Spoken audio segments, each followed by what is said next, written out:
Hello guys, कैसे हो आप लोग? सब लोग अच्छे हो? ओके।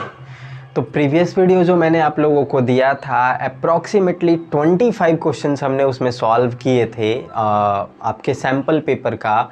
तो आई होप सो कि आपने उसको अच्छे से मैच करा के देखा होगा and you must have scored about approximately 20 तो आपने डेफिनेटली उसमें से स्कोर किया होगा गाइज। अगर आपने नहीं किया है तो मैं जल्द ही आप लोगों के लिए चैप्टर वाइज सीरीज़ भी ला रहा हूँ, तो चैप्टर वाइज सीरीज़ को भी आप ज़रूर से ज़रूर देखिएगा ताकि चैप्टर वाइज भी आपके अंदर जो है एक कॉन्फिडेंस आता रहे और आप अच्छा स्कोर करने के एबल हो सकें। ओके, तो चलिए 25 के बाद का सॉल्यूशंस करते हैं आज और जल्दी से वीडियो को करते हैं शुरू। ओके गाइस,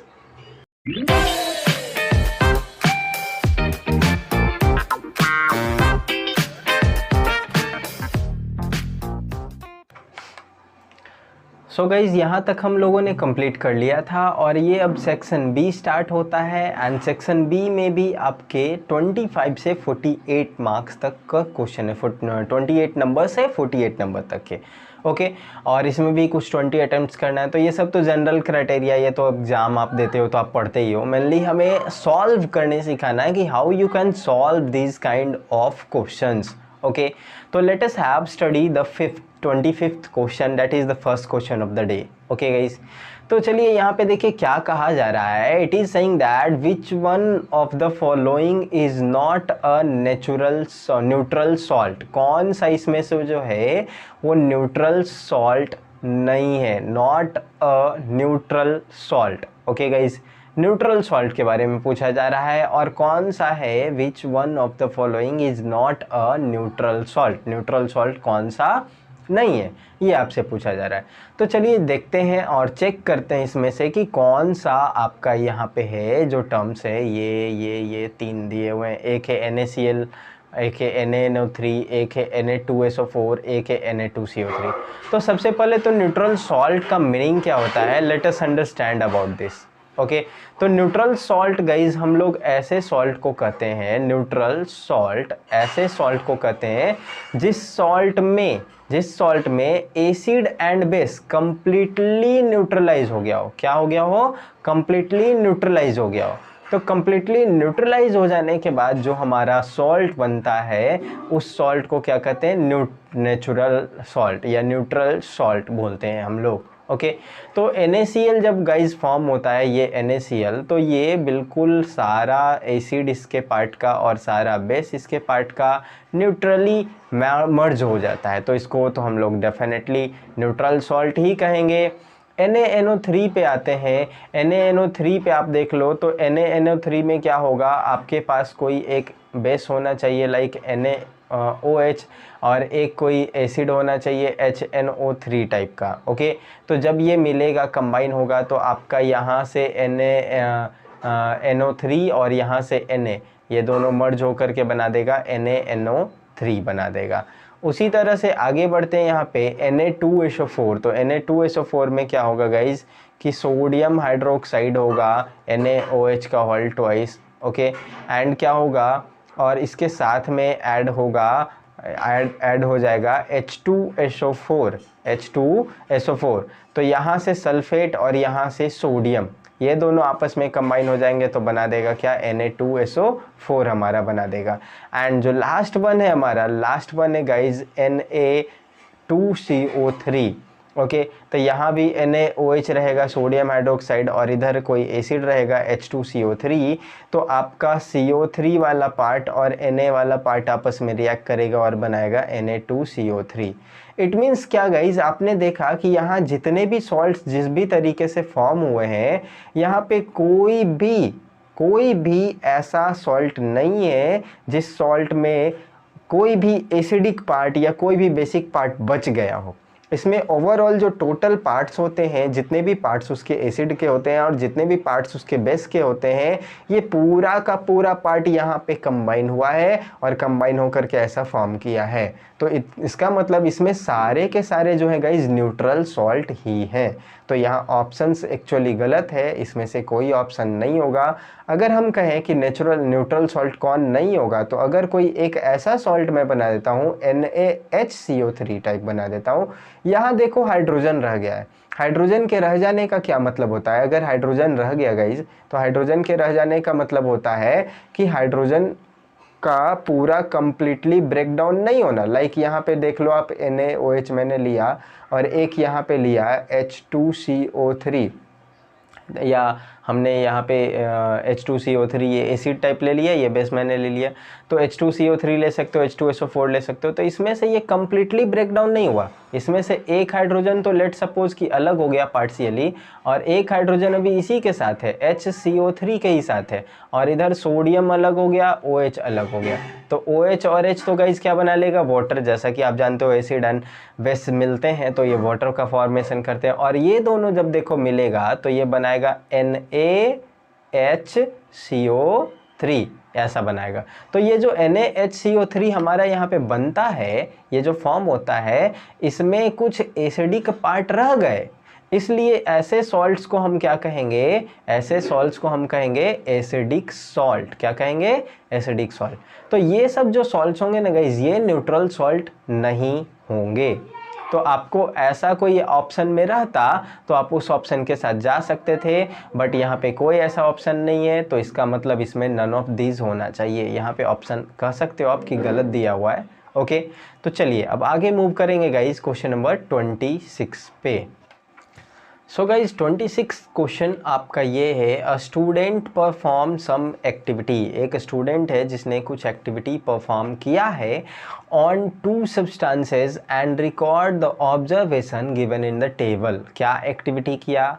तो उसने कट किया है नाइफ से, तो सब्सटेंस P जो है ये स्मॉल पीसेज में बट गया, सब्सटेंस Q भी जो है ये भी स्मॉल पीसेज में बट गया। नेक्स्ट कह रहा है guys, beaten with hammer, hammer से बीट किया है तो शेप इसका चेंज हो गया है, और ये चेंज इनटू पाउडर, मतलब ये चूर हो गया है, पाउडर फॉर्म हो गया है। नेक्स्ट का क्या किया गया है? Stricken with the metal rod, metal rod से स्ट्राइक किया, तो यहाँ पे क्या हुआ है? ये एक साउंड प्रोड्यूस किया है और ये चेंज हो गया पाउडर में। तो ये सारे क्वालिटीज़ आप देख लो guys, making a sound, sonorous होने का प्रॉपर्टी मेकिंग अ साउंड कहलाता है, शेप चेंज होने का प्रोसेस डक्टिलिटी या मेलेबिलिटी कहलाता है। तो ये सारे के सारे जो टर्म्स हैं ये किसी मेटल के हैं, और ये सारे के सारे जो प्रॉपर्टीज़ हैं ये किसी नॉन मेटल के हैं। इसका मतलब हमारा जो Q सब्सटेंस है that is a kind of non metal, वो एक नॉन मेटल है गाइज, और हमारा जो P सब्सटेंस है वो एक मेटल है। तो चलिए आगे देखते हैं कि अब ऑप्शन क्या कह रहा है। ऑप्शन कह रहा है which option classify the substances into metals and non metals. तो ऑप्शन ए है both substances are metals. No, wrong, दोनों तो मेटल नहीं है guys. Both substances are non metals. No, it's again wrong, दोनों के दोनों नॉन मेटल भी नहीं है। Substance P is metal while substance Q is a non metal. Yes, this is the correct option guys, यही हमारा जो है ये करेक्ट ऑप्शन है। तो यहाँ पे करेक्ट ऑप्शन क्या हो जाएगा? ऑप्शन नंबर C, क्योंकि P जो सब्सटेंस था वो एक मेटल था गाइज, एंड Q जो सब्सटेंस था वो एक नॉन मेटल था, आपने देखा भी। और इसके साथ साथ हम लोगों को एक रिवीजन भी हुआ कि मेटल के क्या क्या प्रॉपर्टीज़ होते हैं। तो that makes a sonar a sound, that's change its shape when it is beaten. And non metal के क्या प्रॉपर्टीज़ होते हैं? तो नॉन मेटल के ऐसे इससे अगेंस्ट प्रॉपर्टीज़ होते हैं, अगर उसको बीटन किया जाए तो that will not make any kind of sound and that will be just become in the powder, से पाउडर के फॉर्म में बन जाता है। ओके, चलिए तो आगे मूव करते हैं गाइज। अब यहाँ से क्वेश्चन नंबर 27 पे आते हैं। 27 कहा जा रहा है 4 students were asked to carry an experiment study the double displacement reaction. Double displacement reaction को पढ़ने के लिए sodium sulphate and barium chloride के बीच एक डबल डिस्प्लेसमेंट रिएक्शन कराना था, और 4 स्टूडेंट को रिएक्शन करने कहा गया है। तो देखिए उन लोगों ने ऐसा ऐसा कुछ वर्क किया और ऐसा कुछ ऑब्जर्वेशन लिया है। ओके, तो लेट्स सी कि किन्होंने क्या किया है। तो पहले बच्चे ने मिक्स किया है पाउडर ऑफ बेरियम क्लोराइड को एंड सोडियम सल्फेट को, ठीक है, और ऑब्जर्व किया है कि colour of the mixture changes to yellow, colour जो है येलो में चेंज हो गया है। सेकेंड बच्चे ने क्या किया? सॉल्यूशन ऑफ बेरियम क्लोराइड को लिया है एंड सोडियम सल्फेट को का सॉल्यूशन, दोनों का ही सॉल्यूशन लिया है। तो इसने देखा thick white precipitate is form. Okay, फिर तीसरे ने क्या किया है,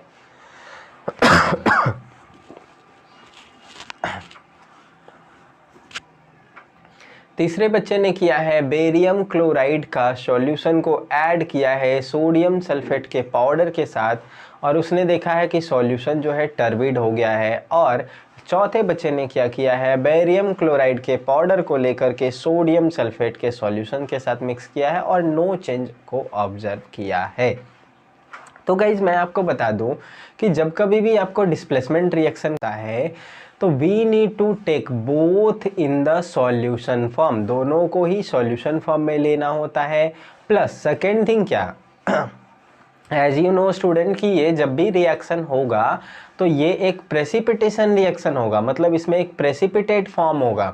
तो प्रेसिपिटेट जो फॉर्म हुआ है वो किस में हुआ है, इस वाले कंडीशन में हुआ है। तो इसका मतलब कौन सा ऑप्शन यहाँ से आपका सही मिल रहा है, स्टूडेंट नंबर 2 का, जो सेकेंड स्टूडेंट है उसने सही एक्सपेरिमेंट किया है।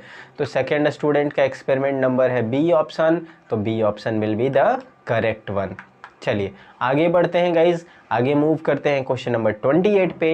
And the 28 number question is saying which of the following statement is not correct, कौन सा स्टेटमेंट करेक्ट नहीं है, मतलब कि गलत है। तो all metal carbonate react with acid to give salt water and carbon dioxide. चलिए चेक कर लेते हैं। तो आप पहले मेटल का कार्बोनेट ले लो, तो मेटल का कार्बोनेट ले लोगे, लाइक ले लिया मैंने Na2CO3, इसके साथ हमने डाला HCl, क्या होगा, what will happen, it will form NaCl, NaCl form करेगा और क्या फॉर्म कर देगा, और फॉर्म कर देगा H2O और फॉर्म कर देगा CO2। तो देखो क्या ये स्टेटमेंट मैच किया, यस मैच किया, मतलब ये पहला वाला तो सही है। और क्वेश्चन में आपसे पूछा गया नॉट करेक्ट। तो चलिए अगला देखते हैं। All metal oxide react with water to give salt and acid, जितने भी मेटल ऑक्साइड है, मेटल ऑक्साइड लाइक आप ले लो Na2O मेटल ऑक्साइड ले लिएगा इस मैंने, और इसको वाटर से रिएक्ट कराया गया है। तो कहा जा रहा है कि जब क्या ये वाटर से रिएक्ट करेगा तो सॉल्ट एंड एसिड देगा, तो क्या ये सॉल्ट एंड एसिड देगा गाइज, नो नहीं देगा, क्योंकि कोई भी मेटल ऑक्साइड जो है जब एसिड से रिएक्शन करता है तब सॉल्ट और समथिंग देता है। तो इससे क्लियरली आपको पता चलता है कि जो रॉन्ग है वो कौन सा है, बी है, B option is the wrong. अब आगे फिर पढ़ने की ज़रूरत ही नहीं है क्योंकि बी ऑप्शन रॉन्ग मिल गया। आपको यही पूछा जा रहा था कि किसका कौन सा स्टेटमेंट जो है नॉट करेक्ट है, मतलब कि कौन सा गलत है, तो आपको बी ऑप्शन मिल गया है गाइस। चलिए आगे बढ़ते हैं क्वेश्चन नंबर 29 पे। तो 29 number question is saying that 2 ml of each of the concentrated HCl and HNO3 are mixed in a concentrated HCl and concentrated HNO3 in the ratio of 3:1।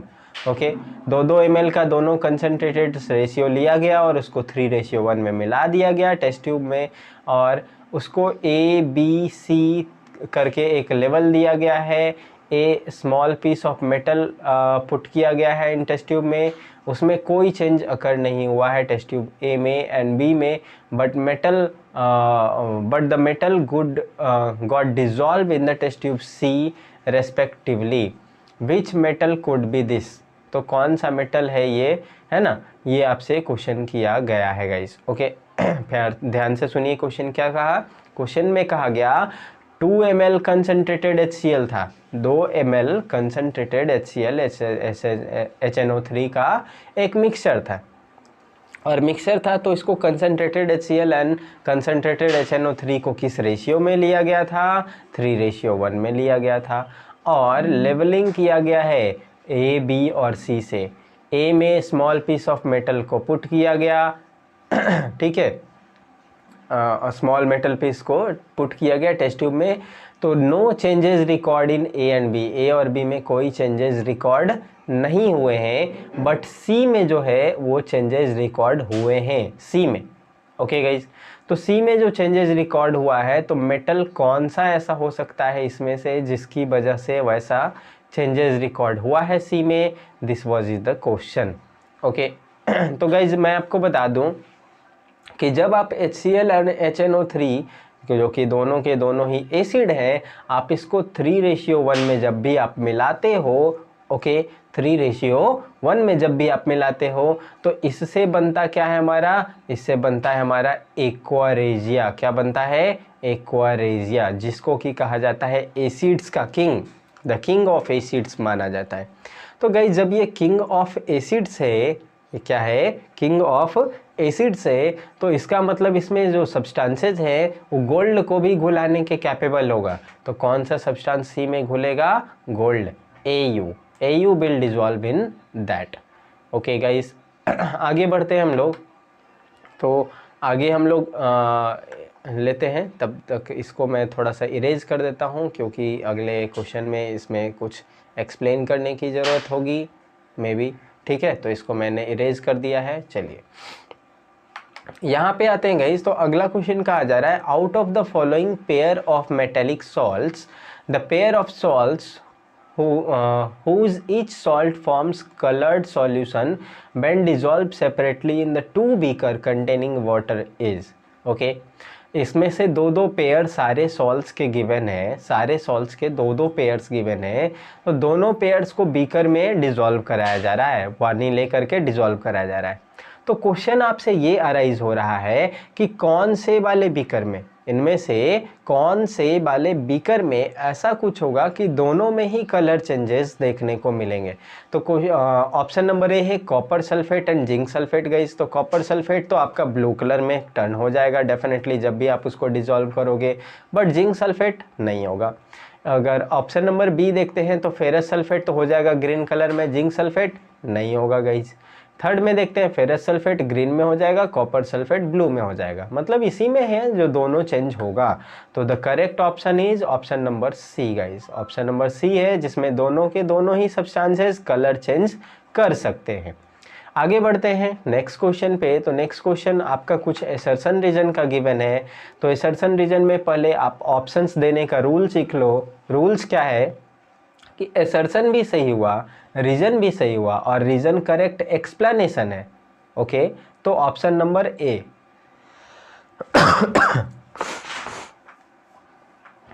फिर है गाइस, एसर्शन सही हुआ, reason भी सही हुआ, लेकिन रीजन करेक्ट एक्सप्लेनेशन नहीं है, तो ऑप्शन नंबर बी। और एसर्शन सही हुआ, रीजन गलत है, तो ऑप्शन नंबर सी। और एसर्शन ही गलत है, यानी पहला वाला ही गलत है, रीजन सिर्फ ट्रू है, तो ऑप्शन नंबर डी। चलिए, तो ऐसा कुछ क्राइटेरिया है। अब इस क्राइटेरिया से पहला क्वेश्चन लेते हैं। तो पहला क्वेश्चन जो एसर्शन का है, कहा जा रहा है hydrochloric acid is strong acid whereas acetic acid is weak acid. तो सही है guys, hydrochloric acid HCl strong होता ही है ना। और एसिटिक एसिड जो कि CH3COOH होता है, ये वीक होता है। क्यों वीक एसिड होता है? बिकॉज इसमें सारे हाइड्रोजन एक साथ आयोनाइज नहीं हो पाते हैं। तो ये हमारा कैसा एसिड होता है? वीक एसिड होता है गाइज। ओके, कमजोर एसिड होता है। अब रीजन पढ़ते हैं। तो यानी असर्शन तो सही है, रीजन पढ़ते हैं। रीजन कहा गया hydrochloric acid completely ionize in the water whereas acetic acid is partially ionize in water. बिल्कुल ये भी सही बात है गाइज कि HCl पूरा का पूरा आयोनाइज हो जाता है। जब भी आप HCl को लोगे और इसको ब्रेक करोगे तो H+ पूरा का पूरा अलग हो जाएगा और Cl- पूरा का पूरा अलग हो जाएगा। जबकि गाइज आप CH3COOH को लोगे तो इसमें से क्या होगा? इसमें से सिर्फ एक ही H+ एग्जिट होगा और बाकी CH3COO- रह जाएगा अलग से। तो इसका मतलब क्या? इसमें पूरा पूरा आयोनाइजेशन नहीं हुआ, तो पूरा पूरा आयोनाइजेशन सिर्फ HCl में हुआ। मतलब एसर्शन भी सही है हमारा, रीजन भी सही है हमारा और करेक्ट एक्सप्लेनेशन भी है। तो इसके लिए कौन सा ऑप्शन करेक्ट हो जाएगा गाइज? इसके लिए जो ऑप्शन करेक्ट हो जाएगा वो हो जाएगा A. Option number A will be the correct one. चलिए नेक्स्ट क्वेश्चन पढ़ते हैं, 32 नंबर क्वेश्चन। एसर्शन है इसमें diamond is a non metal. Very good, diamond non metal है, एसर्शन यानी कि सही है। रीजन देखते हैं। रीजन कहा जा रहा है diamond has a very high melting point. Yes guys, diamond का मेल्टिंग पॉइंट भी काफ़ी हाई होता है, लेकिन हाई होना ये नन मेटल को एक्सप्लेन नहीं कर रहा है। रीजन सही है, रीजन सही है, बट नन मेटल को एक्सप्लेन करता है लो मेल्टिंग बॉइलिंग पॉइंट, और यहाँ जबकि दिया हुआ हाई मेल्टिंग बॉइलिंग पॉइंट, मतलब इसका रीजन सही तो है बट इसका करेक्ट एक्सप्लेनेशन नहीं है। तो करेक्ट एक्सप्लेनेशन नहीं है तो ऑप्शन क्या हो जाएगा गाइस, ऑप्शन नंबर बी हो जाएगा। आगे मूव करते हैं क्वेश्चन नंबर 23 पे, सॉरी 33 पे। तो एसर्शन है in human heart there is no mixing of oxygenated and deoxygenated blood. Oxygenated and deoxygenated blood का कोई इंटरमिक्सिंग नहीं होता है, कहाँ पे, ह्यूमन हार्ट में, दोनों सेपरेट सेपरेट रहते हैं। तो सही है गाइज, एसर्शन बिल्कुल सही है। वो हार्ट में 4 चैम्बर्स होते हैं, तो उसमें से 2 पार्ट और 2 पार्ट में बिल्कुल ऑक्सीजनेटेड ब्लड अलग रहता है, डीऑक्सीजनेटेड ब्लड अलग ही रहता है। अब रीजन यहाँ बताया जा रहा है, रीजन है valves are present in the heart which allows the movement of the blood in one direction. Heart में कुछ वॉल्व लगे हुए होते हैं जिसकी वजह से ब्लड का मूवमेंट सिर्फ एक ही डायरेक्शन में हो पाता है, दोनों डायरेक्शन में नहीं होता है। तो रीजन भी सही है गाइज, लेकिन ये इसका करेक्ट एक्सप्लेनेशन नहीं है। आप देख लो यहाँ पे मिक्सिंग होने नहीं होने का कोई एक्सप्लेनेशन इससे वाल्व से नहीं मिलता है। इससे क्या मिलेगा आपको कि जो हार्ट में हमारा हार्ट का जो ये इस तरह का पार्ट होता है, ये बीच वाला जो लेयर होता है हमारा, है ना, यहाँ पे ये बीच वाला जो पार्ट होता है हमारा ये बीच वाला पार्ट उसको मिक्स होने नहीं देता है, इम्प्योर को अलग और प्योर को अलग रखता है। तो ऐसा कुछ एक्सप्लेनेशन देना चाहिए था, यानी कि इसमें भी जो करेक्ट आंसर हो जाएगा वो हमारा क्या हो जाएगा, option number B will be the correct one. इसी तरह गाइज क्वेश्चन नंबर 34 पे आते हैं। 34 इज सेइंग दैट असर्शन है the sun appears reddish at sunrise and sunset. Sunrise और सनसेट के समय सन जो है लाल लाल जैसा अपीयर होता है, तो ऑफ कोर्स होता है, आपने सनसेट होते हुए देखा ही होगा, सनसेट या सनराइज जब भी होता है तो ऐसा ही कुछ होता है। तो असर्शन जो है वो बिल्कुल करेक्ट है हमारा। रीजन क्या है, रीजन कह रहा है red colour has longer wavelength. Red colour के पास जो होता है वो लॉन्गर वेवलेंथ होता है और it scatter most by the particle present in atmosphere. और लॉन्गर वेवलेंथ होने के कारण ये दूर दूर जा कर के जो है मोस्टली वो पूरा, है ना, फैल जाता है एटमॉस्फेयर में। तो रीज़न भी बिल्कुल सही है और इसका करेक्ट एक्सप्लेनेशन भी है गाइस। तो इसमें ऑप्शन नंबर क्या हो जाएगा, ऑप्शन नंबर ए हो जाएगा। अब क्वेश्चन नंबर 35 पे आते हैं। असर्शन रीजन हुआ खत्म हमारा, क्वेश्चन नंबर 35 पे आते हैं। तो क्वेश्चन नंबर 35 है student took solid quick lime in China dish. Solid quick lime को लिया है चाइना डिश में और ऐड किया है कुछ स्मॉल अमाउंट ऑफ वाटर को। तो ही हर्ड, तो उसने क्या साउंड सुना होगा, popping sound, hissing sound, no sound at all, crackling sound, कैसा साउंड सुना होगा। तो गाइज सॉलिड क्विक लाइम को आप ले लो, तो सॉलिड क्विक लाइम क्या है, CA2O है, कैल्शियम ऑक्साइड है, और चाइना डिश पे लेके इस पे वाटर मिक्स किया है, तो वाटर मिक्स होता है तो CaOH का हॉल्टोइस बना दे जाएगा गाइज, यानी कि स्लेक्ड लाइम बन जाता है।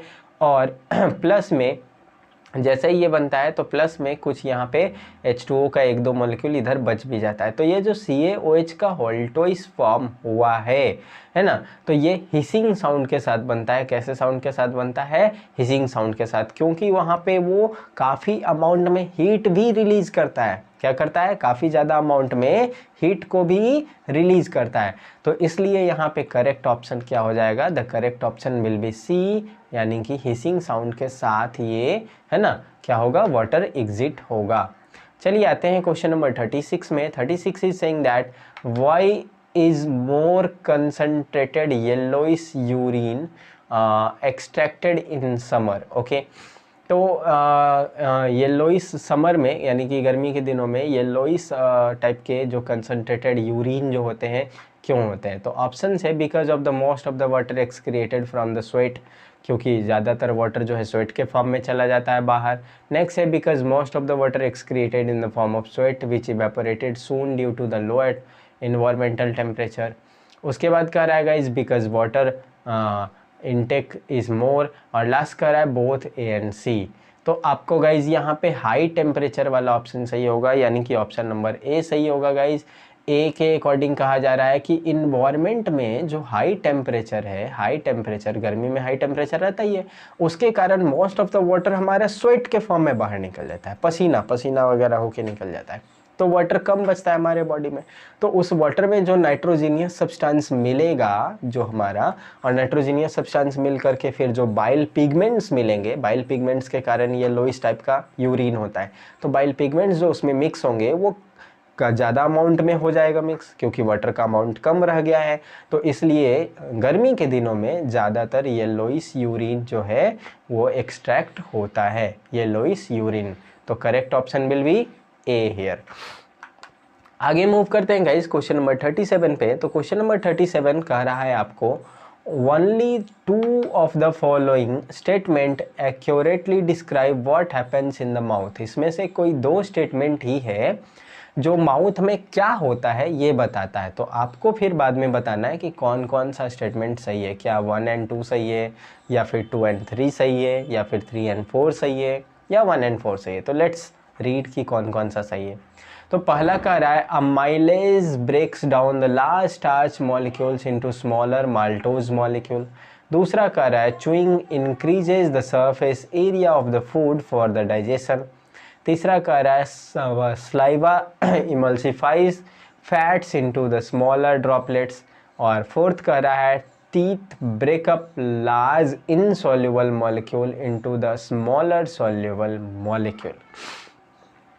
तो गाइज इसमें से कौन सा सही, पढ़ने से तो आपको लग रहा होगा कि सारा का सारा सही है, बट आप ध्यान से देखो है ना कि कौन कौन सा सही है कौन कौन सा रॉन्ग है। तो आप पहला पे पहले फोकस करो। कहा गया है अमाइलेज जो है ब्रेक करता है लार्ज स्टार्च मॉलिक्यूल को माल्टोज के मॉलिक्यूल में। क्या माल्टोज के मॉलिक्यूल में वो ब्रेक करता है, या लार्ज स्टार्च को सिंपल कार्बोहाइड्रेट में मॉलिक्यूल के ब्रेक करता है? तो इसका मतलब ये ए तो हो गया रॉन्ग। नेक्स्ट कह रहा है chewing increases the surface area of the food for the digestion. मतलब आप जो फूड खाते हो फूड का सरफेस एरिया बढ़ा देता है चूइंग करने से। तो कह सकते हैं गाइज कि बढ़ा देता है, क्योंकि चूइंग किए हम लोग तो वो छोटे छोटे हिस्से में बट गया, और जितना ज़्यादा छोटे छोटे हिस्से में वो बटेगा उतना ज़्यादा उसका सरफेस एरिया लार्ज होगा। तो ये कह सकते हैं कि सही है। नेक्स्ट कह रहा है saliva emulsifies fat into the smaller droplets. कुछ फैटी मॉलिक्यूल्स को भी सलाइवा इमल्सिफाई करता ही है, मतलब थर्ड ऑप्शन भी कह सकते हैं कि सही है। और फोर्थ कह रहा है teeth break up large insoluble molecule into smaller soluble molecule. Teeth जो है, दांत जो है, बड़े बड़े सॉल्युबल मॉलिक्यूल को छोटे सॉल्युबल मॉलिक्यूल में तोड़ दिया।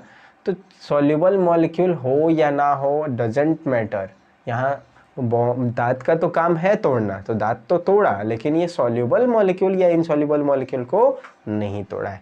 सॉल्युबल या इनसॉल्युबल में स्लाइवा का काम होता है उसको सॉल्युबल बनाना, ना कि दांत का काम होता है। तो गाइज यहाँ पे कौन कौन से ऑप्शन सही हुए हैं? 2 and 3। So the correct option will be option number B, that is 2 and 3। 2 and 3 हो जाएगा करेक्ट ऑप्शन। चलिए आगे बढ़ते हैं क्वेश्चन नंबर 38 पे। तो 38 कह रहा है गाइज आपका कि given below are the steps followed performing the starch test on the green leaf. Green leaf का स्टार्च टेस्ट किया जा रहा है, तो ये सारे स्टेप्स हुए हैं। तो कौन कौन सा स्टेप कैसे होना चाहिए, इसका करेक्ट सीक्वेंस क्या होना चाहिए, that is the question. Okay, तो गाइज क्या क्या है देखिए। सबसे पहले कहा गया है boil the leaf in alcohol, फिर कह रहा है boil the leaf in water, फिर कहा जा रहा है dip the leaf in iodine solution, और फिर कह रहा है boss the leaf in water. तो 4 यहाँ पे स्टेप्स हैं, और 4 स्टेप्स के साथ अब आपको पूछा जा रहा है कि कौन कौन सा स्टेप्स कैसे कैसे होना चाहिए। तो सबसे पहले तो गाइज आपको पानी से, सिंपल पानी से क्या करना चाहिए, लीफ को वॉश आउट कर देना चाहिए, सबसे पहला स्टेप। तो सबसे पहला स्टेप ये होना चाहिए। इसका मतलब आप जो है लीफ को जब वॉश आउट करोगे, वाटर से पानी से धोओगे, तो पानी से धोओगे तो ऑप्शन नंबर डी यहाँ से करेक्ट मिलता है। लेटर ऑन आपको क्या करना होगा, लीफ को अल्कोहल में थोड़ा सा बॉईल कर दो, फिर अल्कोहल हटा करके थोड़ा सा वाटर में बॉईल कर दो, एंड फाइनली आयोडीन सॉल्यूशन में उसको पुट कर दो। तो यहाँ से आप ऑप्शन नंबर बी के साथ, डी के साथ जा सकते गए, सॉरी डी, बी नहीं डी के साथ। तो D will be the correct one. आगे बढ़ते हैं।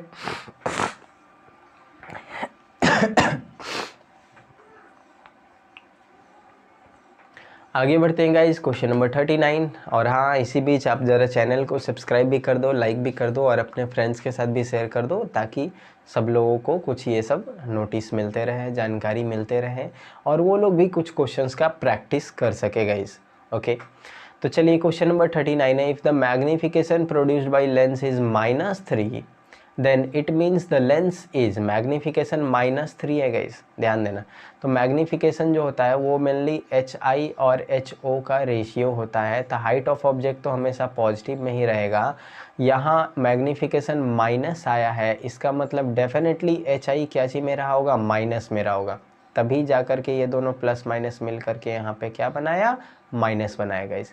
तो HI माइनस में तो कब होता है, जब इन्वर्टेड इमेज बनता है, यानी उल्टा बनता है। और उल्टा कब बनता है, जब भी रियल इमेज फॉर्म होता है। तो रियल इमेज अब देख लो कि किससे फॉर्म हो सकता है, कनकेव से कि कन्वेक्स से। तो आपका किससे फॉर्म हो सकता है, कनकेव लेंस से कि कन्वेक्स लेंस से। लेंस की बात की गई है, तो लेंस में गाइस क्या ऑप्शन हो जाएगा, कन्वेक्स लेंस से। कन्वेक्स लेंस से ही इन्वर्टेड इमेज फॉर्म हो सकता है, कनकेव से नहीं। कनकेव से तो जब भी बनता है तो कैसा इमेज बनता है, वर्चुअल इमेज बनता है, वर्चुअल।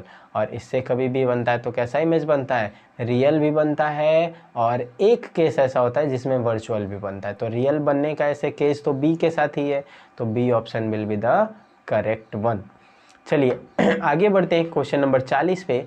तो क्वेश्चन नंबर 40 कह रहा है guys, question number 40, rays from the sun converge at a point 15 centimetre from concave mirror. Concave mirror से 15 सेंटीमीटर पे कन्वर्ज हुआ है। इसका मतलब गाइज ये फोकल लेंथ हो गया, ये जो 15 सेंटीमीटर है। आगे पढ़िए, where should an object be place to get a real image of the size of the twice size of the object.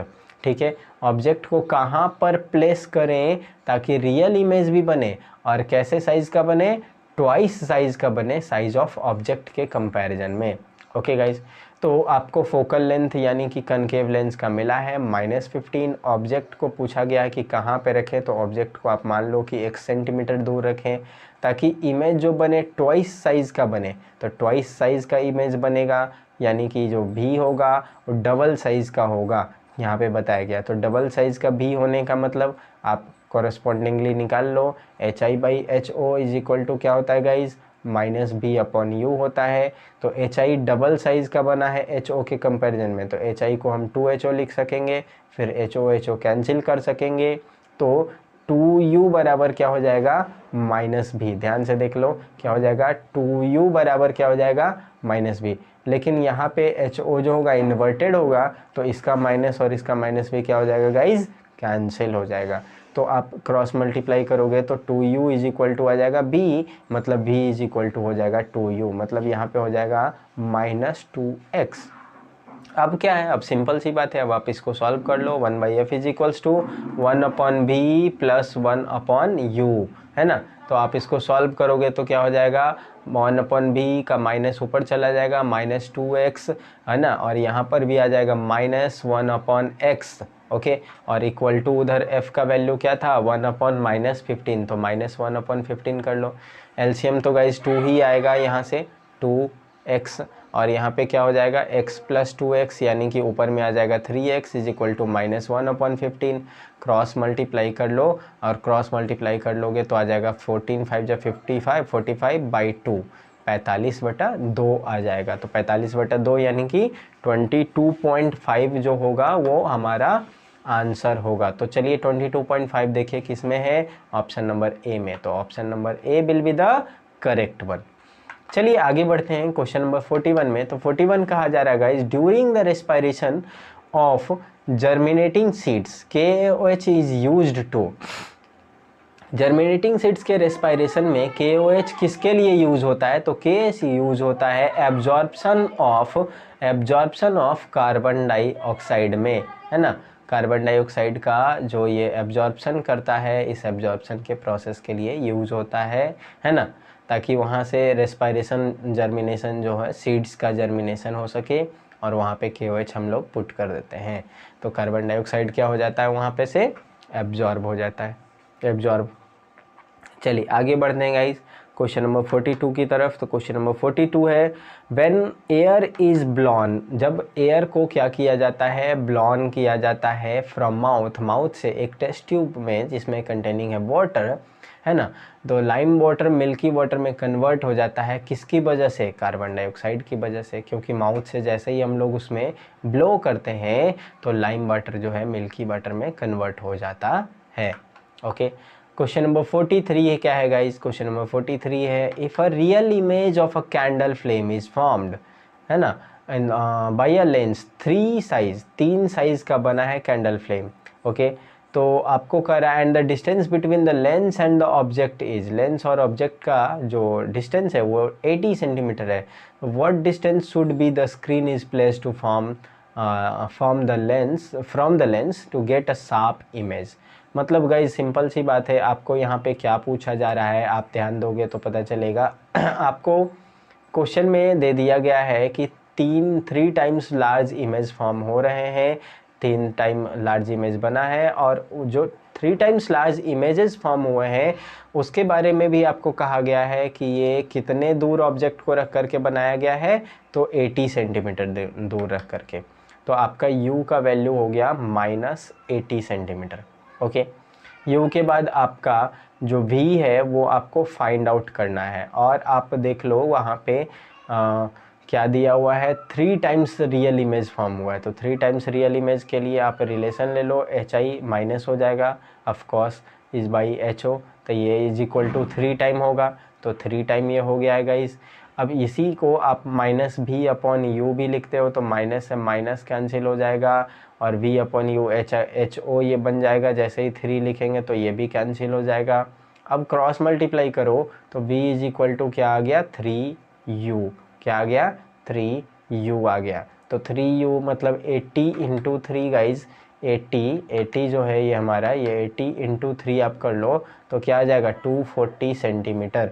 तो 240 सेंटीमीटर किसके इक्वल होता है, 2.4 के इक्वल होता है, तो 2.4 will be the correct answer. चलिए आगे बढ़ते हैं क्वेश्चन नंबर 44 की तरफ। तो क्वेश्चन नंबर 44 में आपको एक पिक्चर गिवन है, ऐसे रेज ऑफ लाइट कुछ आया है। अब कह रहा है while looking the above diagram Rahul concluded the following, Rahul ने कुछ फॉलोइंग कंक्लूड किया। क्या कंक्लूड किया, the image of the object will be the virtual one.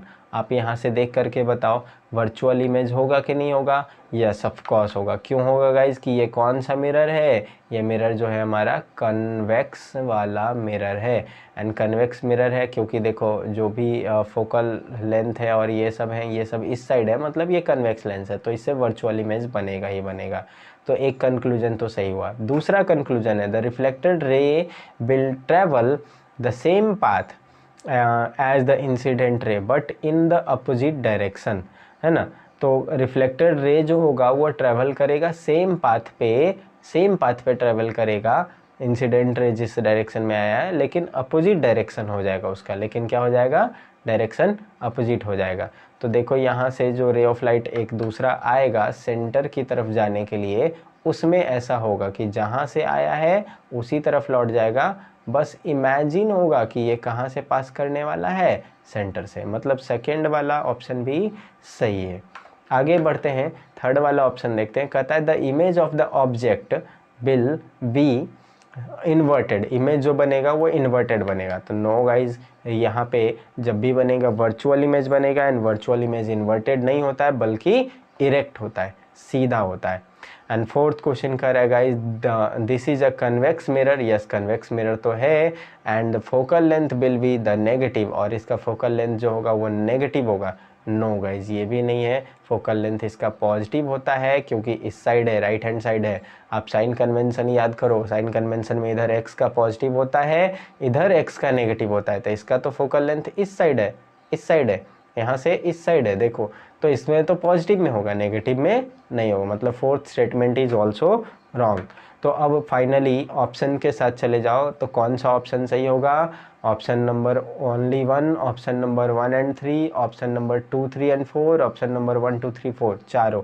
तो कौन सा करेक्ट है, तो गाइज करेक्ट है 1 एंड 2, 1 एंड 2। हालांकि 2 को भी थोड़ी देर के लिए आप छोड़ सकते हो, क्योंकि 2 जो है वो रिफ्लेक्टेड रे के बारे में कहा गया है, तो वो ओनली इसी केस में वो रिफ्लेक्टेड रे फॉलो होगा जब सेंटर की तरफ भेजेंगे। और ये वाला रे अगर हम कंसिडर करें, ये ऊपर वाला, ये वाला, तो इस वाले रे के कंसिडरेशन में ऐसा कुछ नहीं होगा।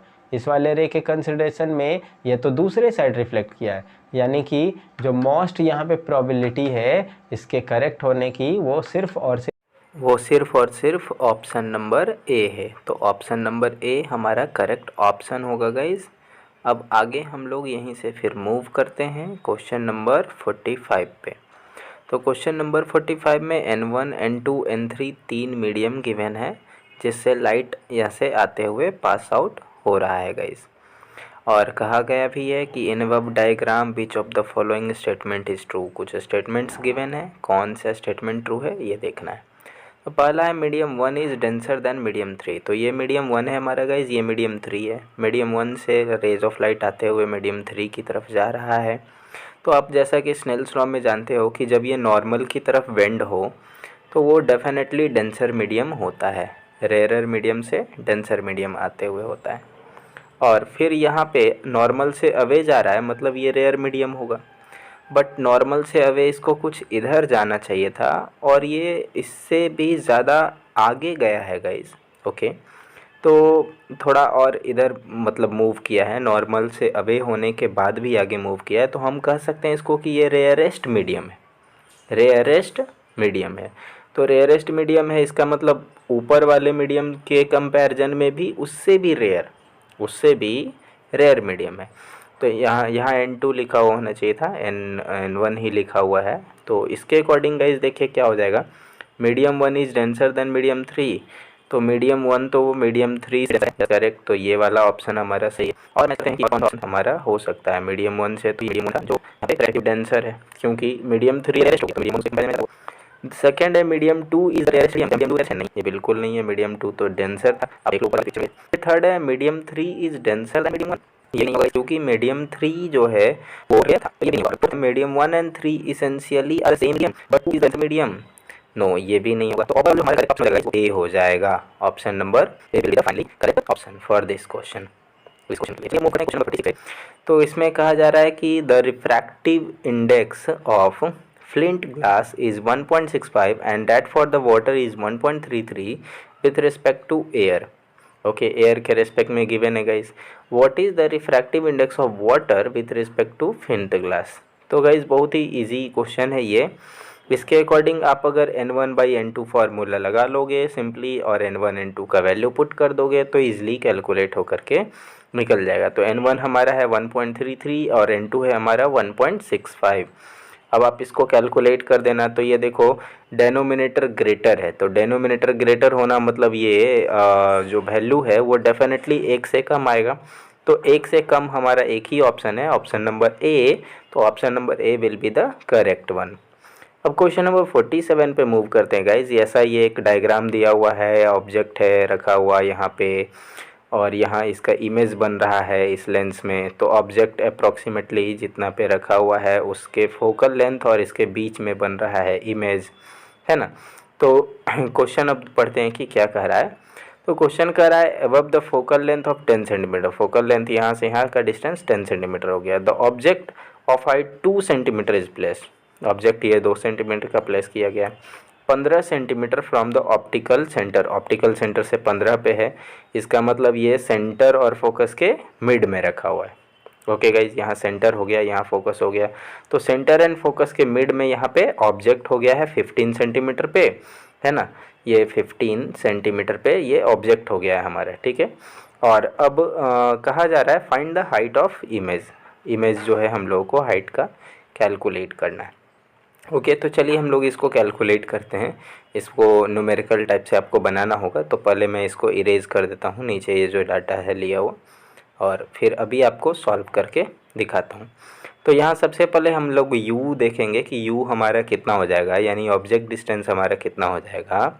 ओके, तो ऑब्जेक्ट डिस्टेंस हमारे u इज इक्वल टू हो जाएगा -15 सेंटीमीटर। Okay, 15 centimetre. और भी जो है वो तो हमें कैलकुलेट ही करना है। फोकल लेंथ की बात करें तो वो हो जाएगा गाइज -10 सेंटीमीटर। तो हम लोग फार्मूला अपना लगाएंगे 1/f is equal to 1/v minus 1/u, and इसमें पुट करेंगे 1/f के जगह पे 1/-10, तो माइनस ऊपर चला जाएगा। v के लिए छोड़ देंगे यहाँ पे हम लोग 1/v, और u के लिए हम लोग फिर पुट करेंगे 1/-15, तो इसका जो माइनस होगा वो ऊपर चला जाएगा। Okay guys. ओके गाइज, तो इसको सॉल्व करते हुए आप यहाँ पे आगे बढ़ोगे तो ये -1/15 इधर आप लाओगे और इधर लाके आप सॉल्व करोगे तो इसका एलसीएम 30 कुछ हो जाएगा, और यहाँ पे फिर 30 एलसीएम करने के बाद 10 और 15 का एलसीएम जो कि 30 होता है, तो 30 लेना होगा। एंड लेटर ऑन 10 के वजह से यहाँ पे आ जाएगा -3, ये भी माइनस में होगा तो ये आ जाएगा -2, यानी कि -5/30, यानी कि 1/6 आएगा गाइज। तो v का वैल्यू हो जाएगा 6 सेंटीमीटर। मतलब ये जो इमेज है वो कितने सेंटीमीटर पे बना हुआ है, 6 सेंटीमीटर पे। अब फाइनली हाइट निकालना है आपको कि height of the image is the height of the image, यानी कि HI/HO इज इक्वल टू क्या होता है, लेंस के अकॉर्डिंग V/U होता है गाइज। तो HO height of object 2 centimetre दिया हुआ था, V अभी अभी आपने 6 निकाला है, U आपका भी 15 दिया हुआ है। तो ये दोनों तो माइनस में थे, तो माइनस माइनस कैंसिल कर लो। अब क्रॉस मल्टीप्लाई कर लो तो 6 2 12/15 ऐसा कुछ डाटा आ जाएगा। 12/15 मतलब 4 से कैंसिल आउट करोगे 3 टाइम, इसको कैंसिल आउट करोगे 3 से कैंसिल आउट करोगे 4 टाइम, इसको कैंसिल आउट करोगे 5 टाइम, तो 5 8 40, यानी कि 0.8 सेंटीमीटर आपका करेक्ट आंसर हो जाएगा गाइस। ओके, आगे मूव करते हैं 48 नंबर क्वेश्चन। तो 48 नंबर क्वेश्चन है, एलिमेंट है X जिसका कि एटॉमिक नंबर 12 है, मतलब ये एलिमेंट X है कार्बन गाइस। कौन सा होगा, कार्बन, क्योंकि 12 है। एंड रिएक्ट किया है बाई वाले एलिमेंट से जिसका एटॉमिक नंबर है 17, यानी कि क्लोरीन से रिएक्ट किया होगा guys, to form a compound Z compound बनाया है। Which of the following statement is true regarding the compound, तो कंपाउंड के रिगार्डिंग कौन सा स्टेटमेंट ट्रू है। तो ऑप्शन ए है molecular formula of Z is equal to x/2। तो कार्बन है गाइज यहाँ पे क्लोरीन है, तो कार्बन का तो वैलेंसी 4 होता है, क्लोरीन का 1 होता है, क्रॉस मल्टीप्लाई होगा CCl4 बनेगा, ना कि CCl2, यानी ये स्टेटमेंट तो रॉन्ग हो गया हमारा। Second statement, it is soluble in water, ये वाटर में सॉल्यूबल होगा। तो गाइज कार्बन मॉलिक्यूल्स जल्दी वाटर में सॉल्यूबल नहीं होते हैं, तो हमारे ये ऑप्शन भी कह सकते हैं कि रॉन्ग, या आप इसको भी छोड़ सकते हैं। ठीक है, तो क्योंकि यहाँ पे जो स्टेटमेंट है वाटर सॉल्यूबल होने की, तो वाटर सॉल्यूबल होना ज़रूरी नहीं है, मतलब होता है कुछ कुछ कंपाउंड्स ऐसे भी हैं। चलिए फिर भी आप इसको रख लो, चलो वाटर सॉल्यूबल रख सकते हैं, रख ही लो इसको। नेक्स्ट कहा जा रहा है X and Y are join by sharing of electron. X and Y जो होंगे शेयरिंग से ज्वाइन होंगे, यस शेयरिंग से ज्वाइन होगा ही होगा डेफिनेटली, क्योंकि इलेक्ट्रॉन शेयर करके ही वो फॉर्म कर सकता है। कार्बन एक ऐसा सब्सटेंस है एज यू नो जो कि इलेक्ट्रॉन को शेयर ही करता है, डोनेट नहीं करता है।